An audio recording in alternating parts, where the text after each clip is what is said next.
internet world. How's everybody doing today? Hope everybody's doing awesome. I have had a wonderful day today. I went to work, first of all, which wasn't that wonderful, I guess. This is work.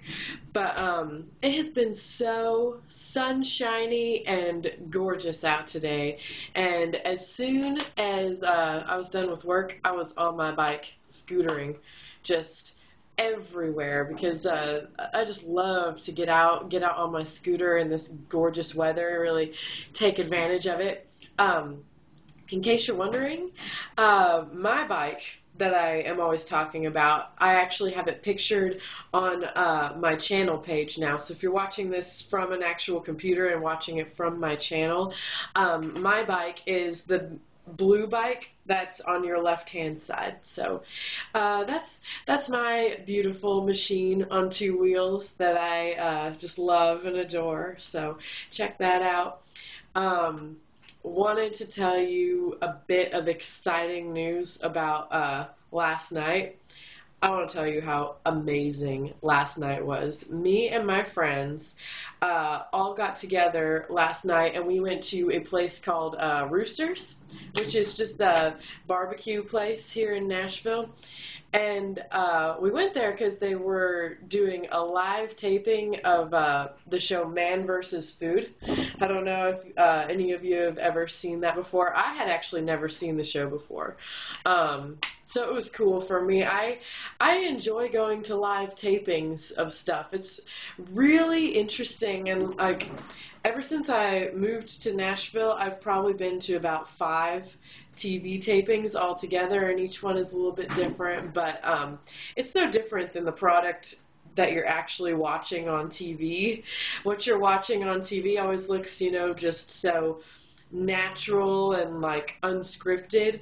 But if you're actually there, like at the place, it's very much like you have a director, like telling you what to do as an audience member. So, I don't know if anybody has ever been to a TV taping before, but it's kind of surreal, interesting. I like to go. So, but last night was so fun. We kind of got the hookup because a friend of ours works at the restaurant, so she kind of got us a table to sit at, close to all the action and everything. And me and my friends, if you watch the Nashville episode that will be airing this season of Man vs. Food, like, you're going to see us all over because we were camera hogs the whole time. I'm pretty sure I got shot in the intro, so I'm pretty excited about that. They got a shot of our table.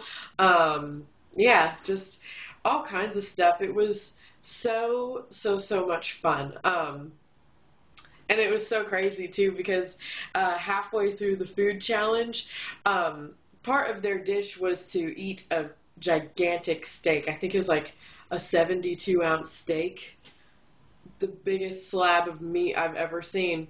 But I was having such a good time and was so caught up in the moment that during the challenge, like when we were like cheering and everything, somebody started shouting, "Eat that meat, eat that meat," and it just caught on, and like I'm getting caught up in everything, so I'm like this vegetarian in the front row shouting at these guys, "Eat that meat, eat that meat," and I'm thinking, how did they get me doing this? But I'm not real big on eating meat, and it's not good for you at all. But I also say, if you want to attempt to sit down and eat a 72-ounce piece of steak, and that's your dream, and that's your goal, like, go ahead and go for it. I don't really care. I'll cheer you on if you need some help, so.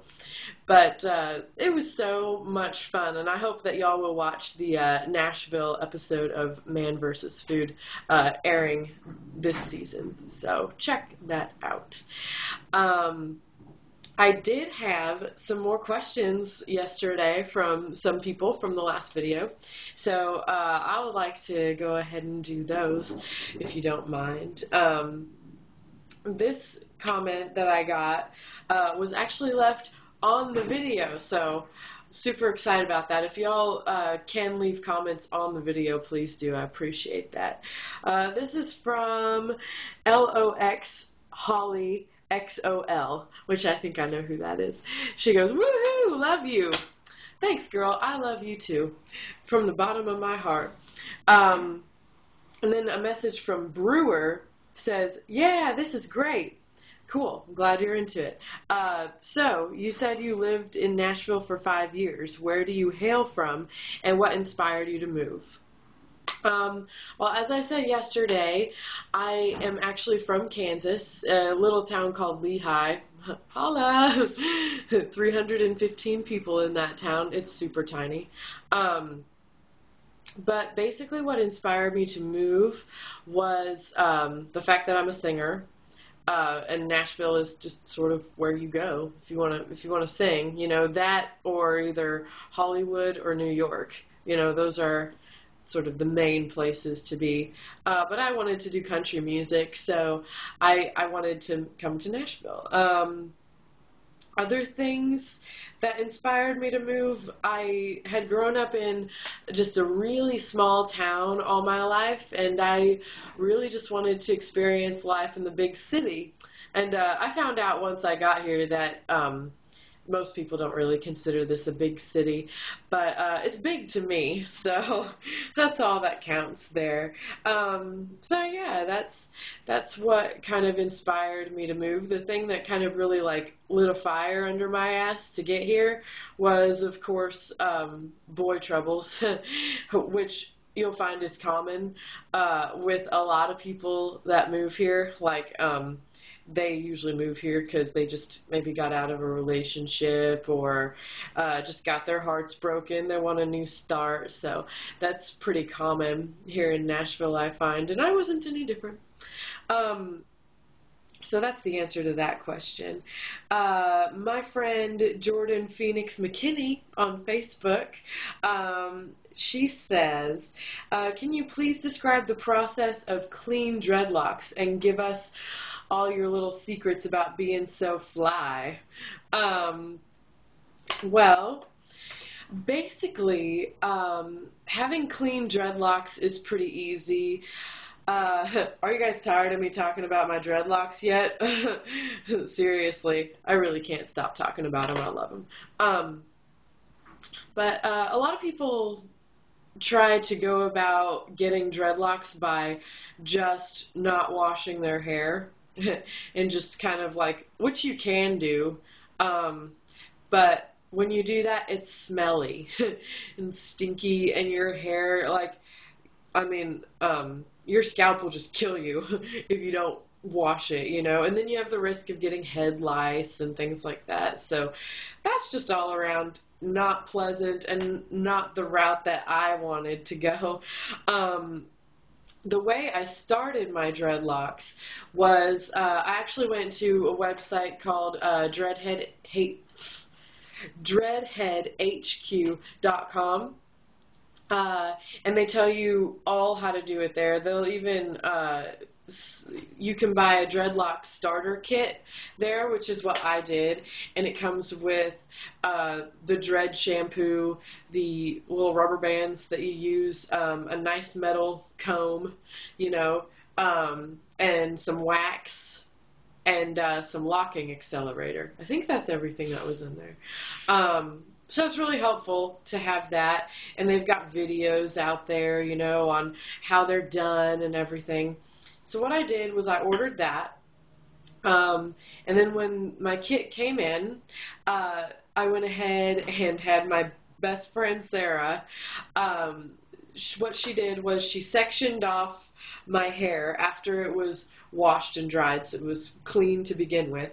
She sectioned off my hair into 29 sections. They were 1-inch square sections, and after you do that, you spray it with the locking accelerator, which I found out later on was pretty much just sea salt and water. So if you're buying stuff from Dreadhead HQ, some of the stuff that they have there is really cool, and some of it is like, oh, I could have made this, you know. So, but yeah, it's basically salt water that you kind of spritz your hair with, and then you start in with the comb, and you go through and you back comb each section from root to tip, and as you do that, you sort of twist it so that they become sort of like cylindrical in shape, you know. And then once you've got it all back combed really well, just rubber band it off at the end. And then once she did all that, we went back through with the wax and we palm rolled. You just, oh, I wish I had my hair down so I could show you this. Oh well. But you palm roll each dread from root to tip with the wax on it. Excuse me. Yeah, and so that was the beginning of my dreadlocks. And my goodness, talking too much, I guess. But yeah, that was the beginning of my dreadlocks. And from that point on, I was instructed not to wash them for 1 month, which was really difficult because your scalp gets really like just irritated and you're just like dying to wash your hair. I don't know if anybody has ever gone a month without washing their hair, but you're just dying to wash it. But after the month is over, you get to wash them however often you want. So, yeah. So I wash them about every 2 days, and that's how I keep them clean. So, yeah. That's about all I have to say on my dreadlocks so far. That's how I got them. Yeah, if anybody has any other questions, anybody just thinking of starting some locks or something, like, I can tell you all about how to do that and good websites to go to and everything. Yeah, that's about all that's going on with me today. I will check back with you guys hopefully tomorrow. Everybody have a good evening, okay? Bye-bye.